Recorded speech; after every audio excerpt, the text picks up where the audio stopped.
in Iraq. And he worked, of course, for the British government. Back, Bob Cohen, Eric Nadler. Tell us a little bit more about David Kelly, if you can. David Kelly was the fellow we call the man who knew too much.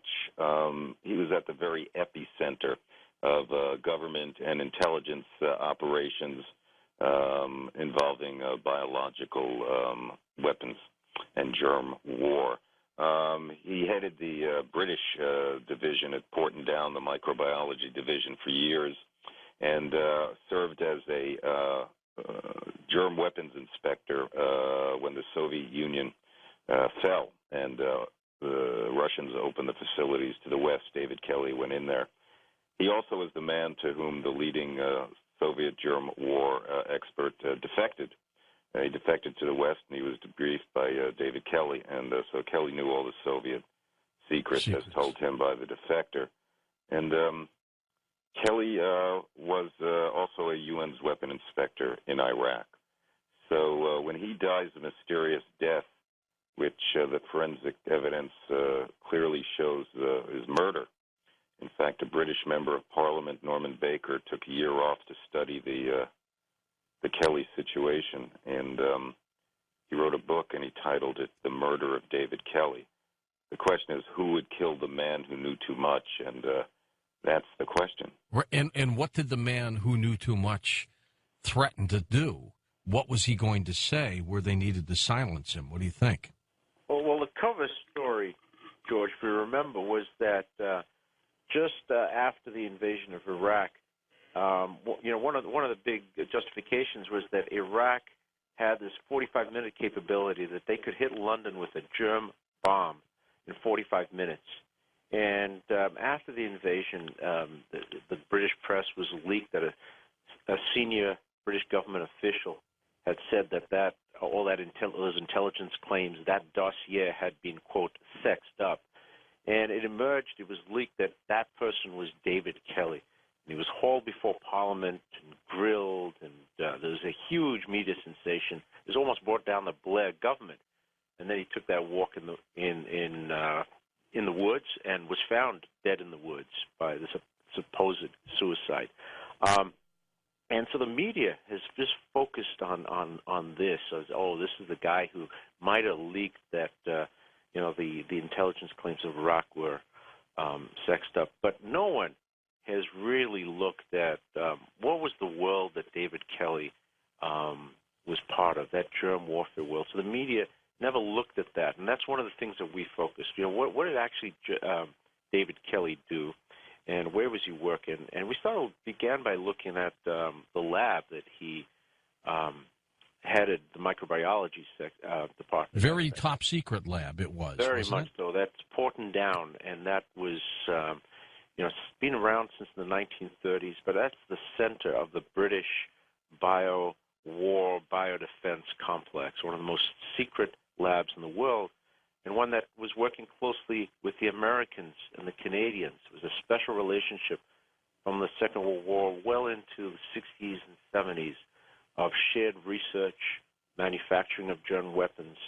And Portondown and all these labs are places of secrets, and there's some skeletons hidden there that people don't want to come out. And we basically uncovered a legacy of human experimentation at Portondown. With what, like criminals or prisoners or anything like that? No, these were servicemen, George. That's the amazing thing. These were ordinary servicemen who were given, there was a notice put up on the notice board, said we need volunteers for experiments to find a cure to the common cold. And we'll pay you for this? Well, or were they going for honor? Well, no, they were given a few more shillings, and you could have an extra day-long weekend and little perks for service. And so, scores of servicemen signed up for these experiments, and some of these experiments involved testing of chemical and germ agents, sarin gas. Because the amazing thing about all this germ warfare stuff, you have to test it to know if it works.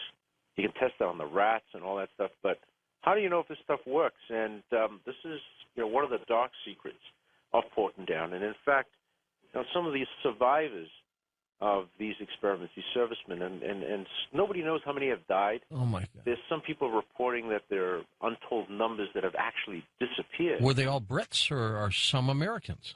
Brits, I'm not sure about Americans that were part of the Porton Down, but we have our own legacy here, which we can get into a little later on. Okay. But there were Canadians as well.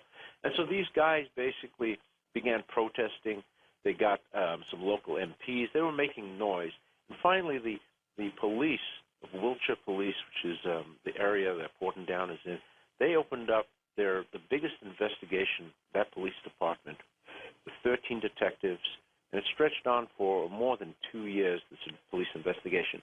At the end of the day, they believed they'd gathered enough evidence to call for the prosecution of Porton Down scientists, Ministry of Defense officials, and they handed that to the Crown Prosecution Service in the UK. And the very strange thing about all this, well, let me go back and say these experiments took place between the 1940s right up to 1989, at a time when David Kelly was head of microbiology at Porton Down. And in all the press and media attention, and there was a big inquiry, Blair got Lord Hutton, one of the top judges, to hold this public inquiry, which many people say was just a whitewash. In all the media attention and all the Hutton reports, nobody mentions that perhaps David Kelly's involvement in those human experiments might have something to do with it. And 3 days or 4 days before David Kelly committed suicide, the Crown Prosecution Service quietly announced that they were not going to bring forth any prosecutions in this case. So that was one of the very interesting things that we found out about the dark side of David Kelly. There's also his connections with the Soviets, his relationship with the Soviet scientists who defected, and also a very dark secret, and perhaps the darkest, was what was his relationship with a man called Dr. Death in South Africa, who headed their secret apartheid-era germ warfare program.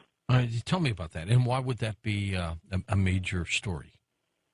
Well, you know, I told you, George, that many of the story began in my home country of Zimbabwe, right, Rhodesia, where the anthrax. Well, you know, that neighbors South Africa, and at the end of the war, a lot of the special forces and who were part of the deployment and use of the chemical and biological agents moved over to South Africa. A lot of people did not want to see black rule in Zimbabwe and moved to South Africa, which at the time, height of apartheid, was the last bastion of white rule on the continent.